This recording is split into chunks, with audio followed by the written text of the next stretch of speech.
অনেক দিনই তো হয়ে গেল, আমাদের কথা নেই, দেখা নেই, সাক্ষাৎ নেই, যোগাযোগ নেই।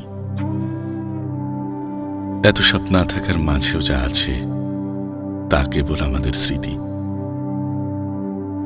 যেসব স্মৃতি দুজনে মিলে তৈরি করেছিলাম ভালোবেসে একদিন। প্রচন্ড মন খারাপ নিয়ে হঠাৎ মাঝে মধ্যে স্মৃতির করিডোরে গিয়ে দাঁড়াই।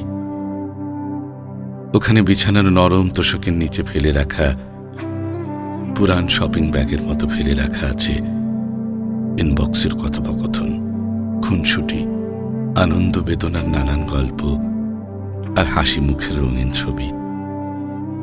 অথচ তাদের আজ নিজস্ব কোনো ভাষা নেই।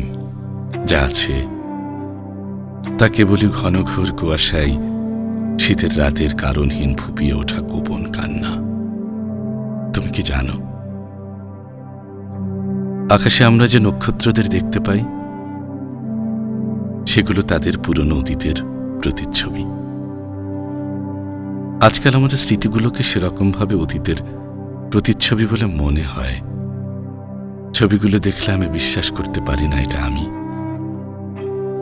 তোমার শেষ মেসেজগুলো দেখলে বিশ্বাস হয় না এটা তুমি। কি ভীষণ যন্ত্রণা হয় সে মুহূর্তে, তুমি জানো না। মাহীন সদ্য জন্ম নেওয়া একটা পাখির ছানার মতো আকাশের দিকে হা করে তাকিয়ে থাকি। শীতের ঋতুতে কালো একটা শাল কাঁধে নিয়ে লবঙ্গ দিয়ে চা খেতে খেতে গোটা একটা সন্ধ্যা কাটিয়ে দেওয়ার মতো আমরাও কি পারতাম না দুজনে দুজনের কাঁধে মাথা রেখে এক থালা ভাতের গল্প বলতে বলতে গোটা একটা জীবন কাটিয়ে দিতে? বলো বলো, পারতাম না? কিসের জন্য ছেড়ে যাই আমরা? কেন আলাদা হই? সুখের জন্য? আচ্ছা বলো, কতটুকুন সুখ খুঁজে পেয়েছ আমাকে ছাড়া? কতটুকু সুখ খুঁজে পেয়েছ আমাকে ছাড়া?